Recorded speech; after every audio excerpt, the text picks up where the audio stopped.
de l'augmentation de l'incidence des pathologies thyroïdiennes en France. En 1975, l'incidence du cancer de la thyroïde en France était de 7,5 cas pour 100 000 habitants.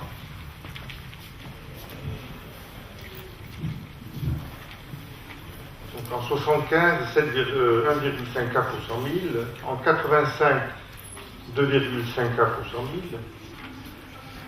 En 1995, on passe à 4,5 cas pour 100 000 habitants. Et en 2005, il a été recensé donc 6672 cas de cancer de la thyroïde, ce qui fait une incidence brute de 11,6 cas pour 100 000 habitants. Et en incidence standardisée sur nos têtes autour de 9 pour 100 000. Donc l'augmentation est très importante. Ça a été multiplié quasiment de 700%, multiplié par 7. L'incidence du cancer de la thyroïde a été multipliée par 7. Enfin, actuellement, d'après les derniers chiffres, il y aurait en France à peu près un cancer de la thyroïde pour 750 habitants. Donc, ce qui est énorme. Bon, j'exerçais avant Tchernobyl, ce n'était pas du tout le cas. Les pathologies thyroïdiennes étaient des pathologies assez rares. Donc très régulièrement, dans la presse médicale, dans les presses scientifiques, dans les médias, on entend des experts, des grands experts de Paris, dire « ce n'est pas Tchernobyl », et pour plusieurs raisons. Ce n'est pas Tchernobyl parce que l'augmentation a commencé avant 86. Ce n'est pas Tchernobyl parce que des régions moins contaminées de l'Est de la France ont moins de cancer de la thyroïde que des régions de l'Ouest de la France. Ce n'est pas Tchernobyl parce que les iodes radioactifs de Tchernobyl, les iodes radioactifs en général, ne donnent pas de cancer de la thyroïde chez l'adulte. Si on a, et ça c'est dans la plupart des articles scientifiques, si on dépiste davantage de cancer de la thyroïde, c'est un peu de la faute aux médecins, de la faute à la médecine, qui est plus performante. On bénéficie d'outils plus sophistiqués, ce qui permet de dépister davantage de micro-cancers, et c'est la raison pour laquelle on arrive à cette augmentation. Je vais reprendre un à un tous ces arguments pour vous montrer qu'ils sont très critiquables. Et ces experts qui parlent de cancer se gardent bien de parler de toutes les autres pathologies thyroïdiennes, dont nous avons les thyroïdies de Hashimoto qui ont explosé depuis l'accident de Tchernobyl, et ça très précocement. J'ai exercé avant Tchernobyl et après Tchernobyl, donc je pense que tous les médecins de mon époque s'en rendent compte. Ils se gardent bien de parler des goitres multi-hétéronodulaires, ils se gardent bien de parler des dysfonctionnements hormonothyroïdiens, ils se gardent bien de parler des autres pathologies type diabète type 1 ou leucémie ou lymphome. Bon, je vais reprendre un à un donc, les arguments avancés par ces experts. L'augmentation a commencé avant Tchernobyl. Effectivement, à partir des années 75, on note une petite augmentation jusqu'aux années 85. Mais il faut savoir que l'échographie médicale a été mise en place au début des années 70 et que l'échographie thyroïdienne, elle, s'est mise en place après les années 75. Donc il est normal que quand l'on met en place un nouvel outil de diagnostic, on ait une augmentation de dépistage. Ça, c'est tout à fait normal. Mais la logique voudrait qu'après cette augmentation, on retrouve un plateau et non pas une augmentation de l'incidence. Ça, c'est pas normal. Une fois que la généralisation de l'outil a été faite, on aurait dû avoir un plateau. Et qu'est-ce qui se passe? Ça augmente et ça continue à augmenter. Voilà, donc ce premier argument ne tient pas du tout. Donc, l'augmentation avant Tchernobyl est explicable. Surtout que l'augmentation de l'incidence est accélérée, il semble qu'elle s'est accélérée entre les années 1995 et 2005. Ensuite, en ce qui concerne les iodes radioactifs qui ne déclenchent pas de cancer de la thyroïde chez l'adulte, il faut savoir que la Biélorussie dispose d'un registre des cancers, et le professeur Demichik a fait des publications. Le cancer de la thyroïde de l'adulte en Biélorussie a augmenté de 500% en 15 ans entre les années 86 et 2000. Donc manifestement, les iodes radioactifs engendrent des cancers de la thyroïde chez l'adulte. Troisième argument, les régions de l'Ouest ont une augmentation d'incidence qui sont moins contaminées, ont une augmentation d'incidence plus importante que des régions de l'Est comme le Rhin, le Haut-Rhin, qui disposent de registres des cancers. Il y a 10 registres des cancers en France. Bon, il y en a à l'Est, à l'Ouest. Et les experts comparent souvent le registre de cancer du Calvados à celui de Haut-Rhin-Bas-Rhin, où l'incidence dans le Calvados a augmenté plus vite que l'incidence du Haut-Rhin-Bas-Rhin. Alors là, il faut souligner plusieurs points. Toute la France a été concernée par les retombées radioactives de Tchernobyl. Des radionuclides sont tombés sur toute la France. Aucune région n'a été épargnée. Il faut savoir que le principal vecteur de radioactivité en cas de pollution nucléaire, c'est le lait. Le lait et les produits laitiers. Parce que les radioéléments tombent sur les pâturages et les bêtes qui packagent concentrent cette radioactivité qui va se retrouver dans le lait. Donc les produits laitiers, principal vecteur de contamination. Et pourquoi différence entre l'Est et l'Ouest? Dans l'Est, effectivement, on trouve plus de césium. Mais ce qui se passe dans l'Est, dans les pays de l'Est, à cette époque de l'année, au début du mois de mai, au début du printemps, les animaux sont encore à l'étable.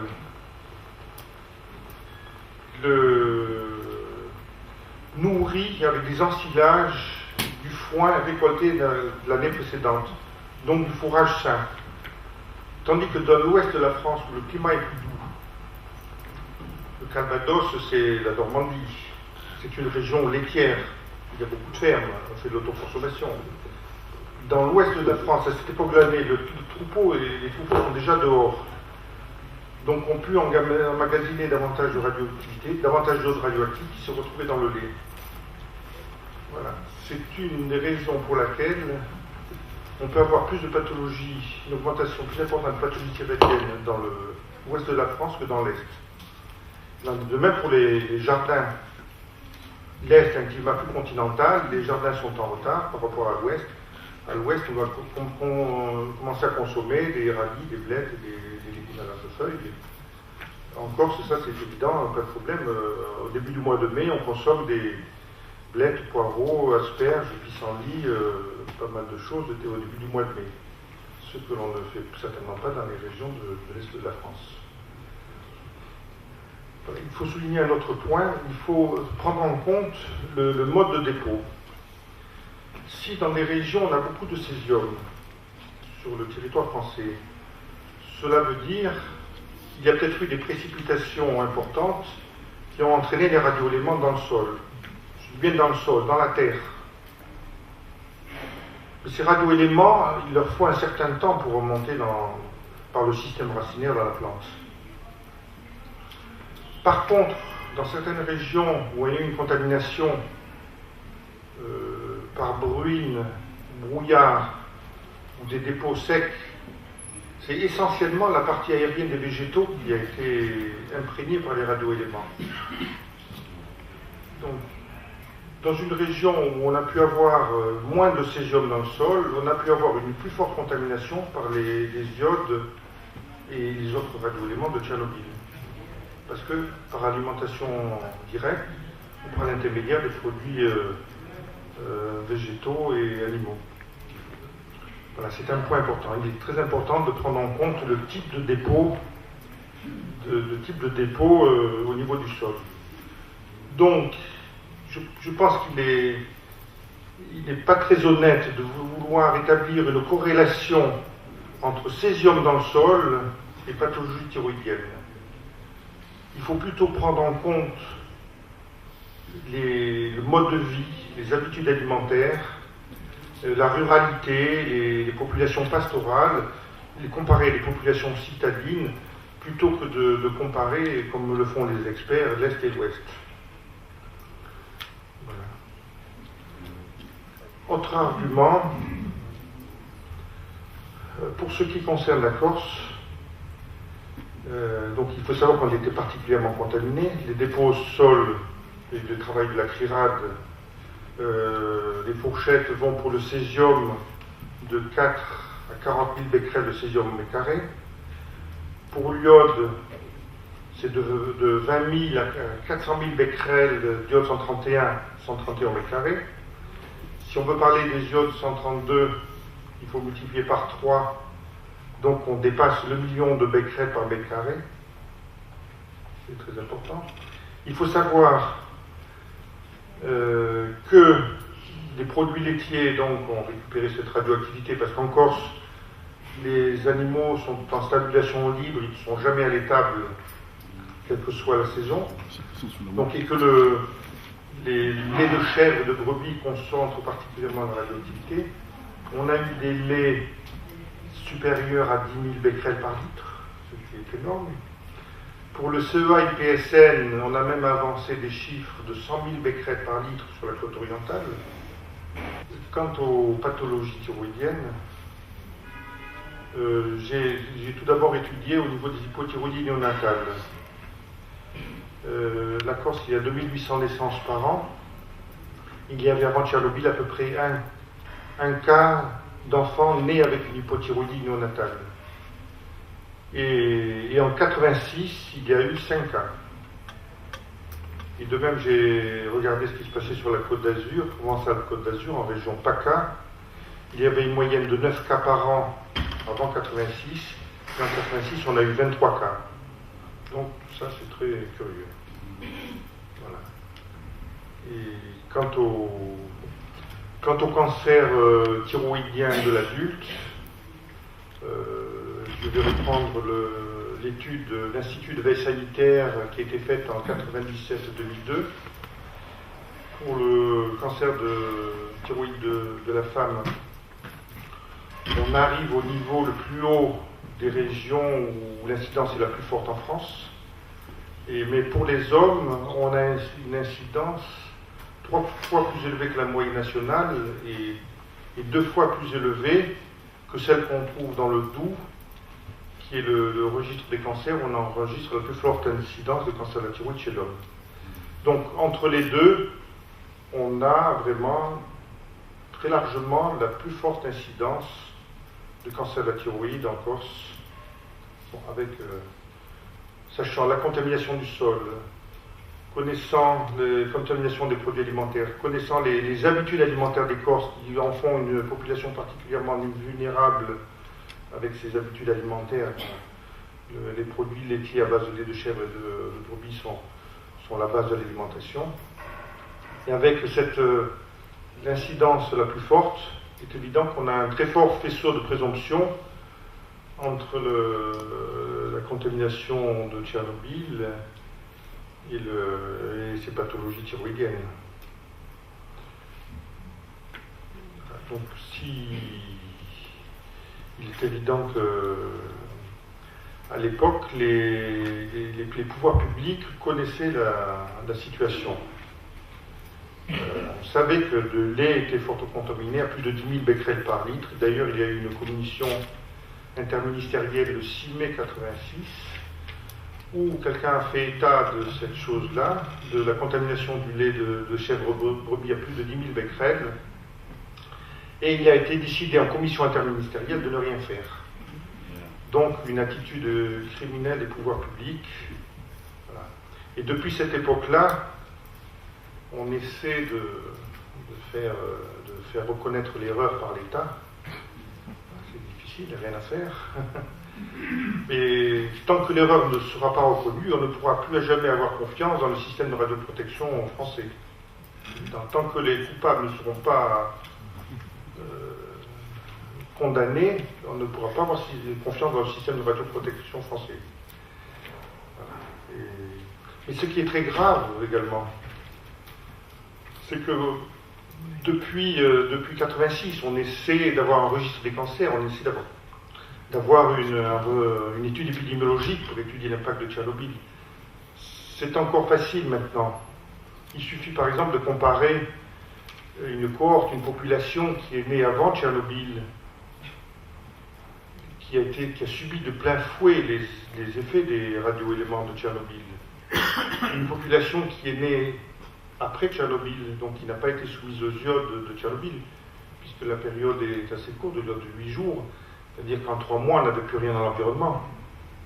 En comparant ces deux cohortes, ces deux populations, en faisant une photographie de la santé de ces deux populations, on pourrait savoir exactement ce qui se passe. Exactement, sur toutes les pathologies, pas uniquement sur les pathologies thyroïdiennes, sur les diabètes de type 1, sur les lymphomes, les leucémies. Mais on n'y arrive pas. Pourtant, la CTC, la collectivité territoriale de Corse, a voté à l'unanimité un budget pour que cette étude soit faite. On était sur le point d'arriver. Mais la direction de la CTC s'est opposée, où on a l'impression qu'il y a eu un blocage venu d'en haut. Donc, pas moyen d'avoir cette étude épidémiologique. Pas moyen d'avoir ce registre des cancers. Xavier Bertrand, qui est venu en Corse en 2006, sous la pression, a dit « Je vais vous mettre un registre des cancers ». C'était en 2006. On ne l'a toujours pas.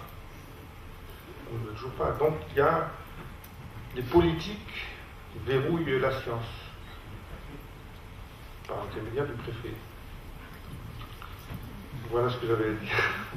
Si vous avez des questions à poser.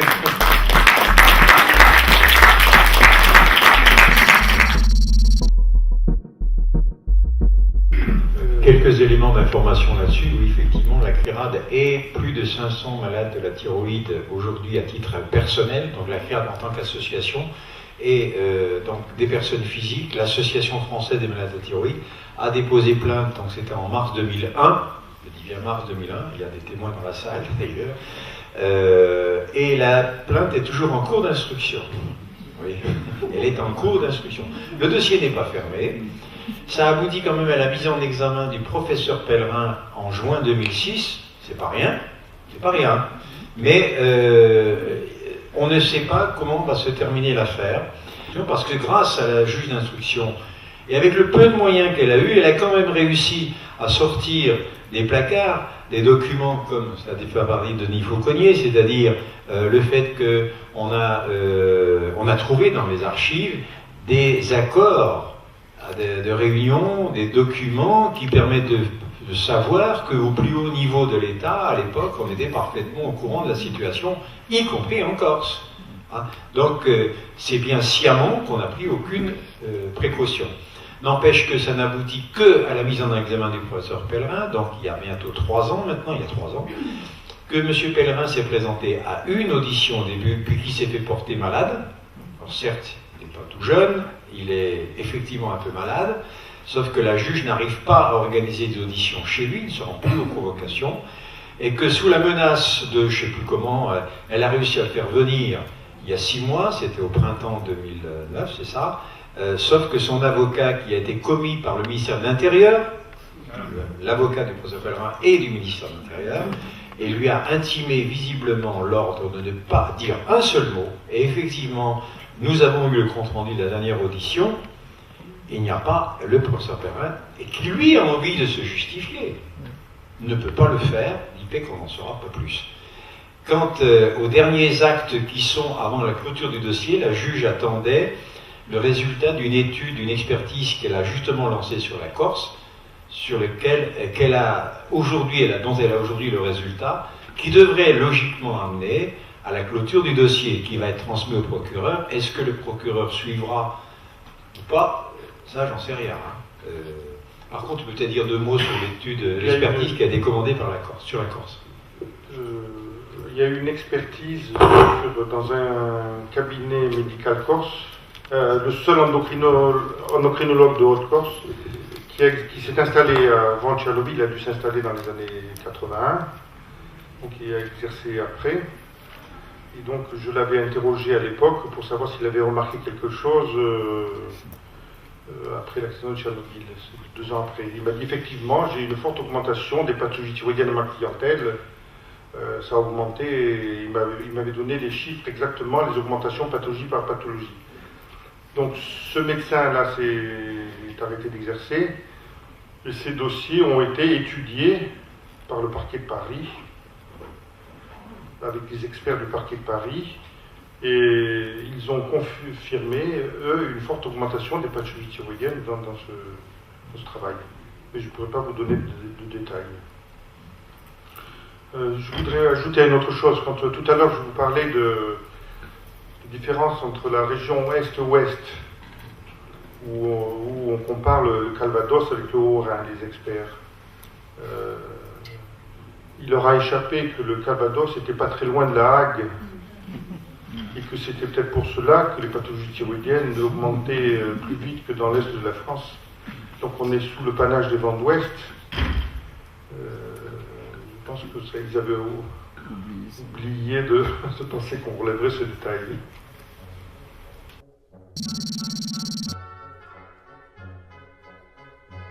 Dans le lait, il n'y a pas d'iode radioactif actuellement. La période de l'iode 131 est de 8 jours. L'iode 132, c'est encore plus court, l'iode de Tchernobyl. Donc, les dernières traces d'iode 131 venant de Tchernobyl en France, nous on l'a trouvé dans du thym qui venait de notre région, à la mi-juillet. Après cela, plus de traces d'iode 131. Donc il n'y a pas de d'iode 131 à l'état naturel. C'est une pollution nucléaire. Donc ensuite, quant au césium dans le sol, il y est toujours. Il y a des sols qui concentrent davantage la radioactivité, mais Roland peut vous en parler mieux que moi. Les sols riches en matière organique retiennent davantage les radioéléments, surtout le césium, tandis que les sols sablonneux, il y a un drainage qui se fait, et donc ça part à la mer. Mais dans les analyses des produits de consommation, je pense qu'on doit retrouver des traces de césium dans les champignons, encore, quelques traces, et peut-être dans certains animaux, comme le sanglier, qui a toujours le groin en terre, qui va manger toujours ingurgiter de la terre, quoi, des racines, des choses qui sont dans le sol. Mais dans les légumes ou les fruits, je pense que c'est quasiment indétectable maintenant. Par contre, pour compléter peut-être, s'il veut bien, par rapport à, puisque c'est notre boulot, la CRIRAD, de faire des mesures dans l'environnement, moi je peux apporter des éléments. Nous, on a fait des analyses sur les produits de la consommation issus des territoires français. Oui, les champignons, je peux confirmer, on n'est pas revenu à zéro. On est revenu à une situation qui est de l'ordre de 100-150 becquerels par kilo sur les champignons. On ne parle pas de problème sanitaire, parce que les champignons, on n'en consomme pas comme du lait, ça n'est pas une alimentation pour les enfants, etc. Pour tout tas de facteurs, ce n'est pas un élément important. C'est pour ça qu'on n'en parle plus vraiment. Par contre, la contamination dans les sols, c'est vrai, elle est réelle aujourd'hui. Pas tellement en Corse, parce que le sol corse n'est un sol qui est très peu conservatif, on ira sur le plan scientifique. Par contre, quand vous allez dans des régions du Mercantour, aujourd'hui encore, je peux vous dire que là, vos compteurs, ils détectent une quantité de radioactivité qui est restée très présente dans l'environnement, qui fait qu'aujourd'hui, on est 23 ans après, il vaut mieux pas planter sa tente pour bivouaquer n'importe où, et que légalement, vous avez des centaines, voire des milliers de tonnes de terre qui sont du déchet radioactif en pleine nature, dans un parc naturel. Voilà la situation aujourd'hui. Certes, c'est pas en plein Marseille, il y a peu de gens qui habitent là-bas, mais c'est bien une situation qui, sur le plan, je veux dire, au moins juridique, peut-être pas sanitaire, mais en tout cas juridique, est tout à fait anormal que des déchets radioactifs soient en pleine nature. C'est la situation. Alors, c'est des phénomènes particuliers, locaux, dans des régions de montagne, heureusement très peu fréquentées, mais c'est une réalité.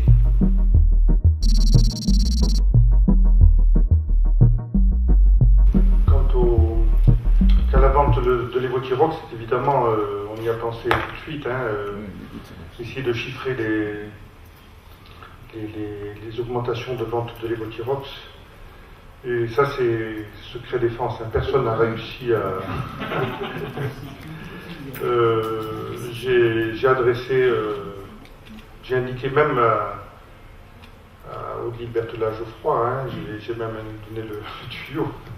Je ne suis pas sûr qu'elle ait réussi. À des journalistes, tout ça, personne n'a réussi à savoir. Par contre, dans la presse médicale, on a vu passer des articles, le palmarès des médicaments. Ça, et le dernier, celui de l'an dernier, le lévothyrox était passé en tête de vente de tous les médicaments. Après les antalgiques, paracétamol, Doliprane, Efferalgan, je ne sais plus le troisième. Après le paracétamol, donc, qui sert à traiter la fièvre et la douleur, c'est le lévothyrox qui est en tête de tous les autres médicaments, même avant le cardégique, qui est très donné pour les pathologies cardiaques, pour la prévention des pathologies cardiovasculaires. Donc il y a vraiment une très forte augmentation des ventes de lévothyrox, on est certain.